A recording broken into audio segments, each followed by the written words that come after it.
Greetings everyone and welcome to another Jarrison Time informational video. In the following video, we'll be looking at setting up a Google Drive backup.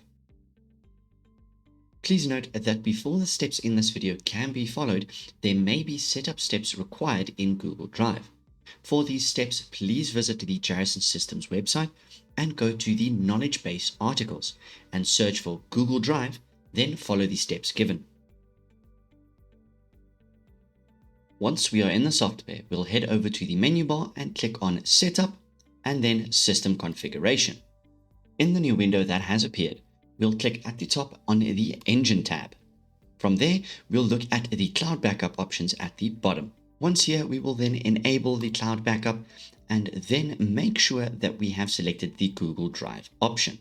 After that, we will then move down to the Gmail input box and insert the email that we have used for our Google Drive. After that, we'll go to the folder and insert the folder name that we have set up to be used.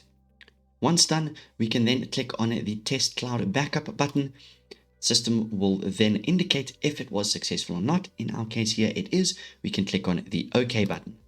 Then we are done with the setup on the system configuration window and we can click on Save. Then moving on to generating this backup, we have two options.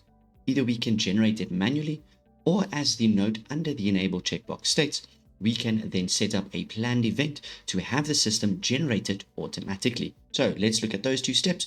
First, closing the window and then moving on to our menu bar once again through to Action, Backup Database, as here we now see we have the Google Drive option available. Once we click on this, we'll see that at the top right, it shows us it is backing up and then uploading it to your Google Drive. When the system is done, it will notify us that the backup was successfully uploaded to Google Drive. We can then click on OK, and we can then have a look that the backup we have just generated will now be available at the set file location. Should we then want to automate this backup, we can head over to the menu bar and click on Setup. After that, right at the bottom, click on Planned Events. In this new window, we are going to add a planned event that will generate this backup for us once a month. To do this, we're going to start by clicking on the Add button at the bottom left. Then from there, we'll head over to Event Type, and with the drop-down, change it to Cloud Backup.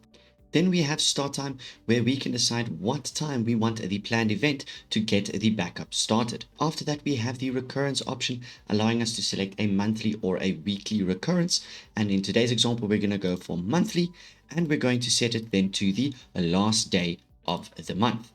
Once we're done with that setup, we can then click on the Save button. The system will then ask us to please allow for approximately 5 minutes for the planned event schedule to be loaded onto our JT engine.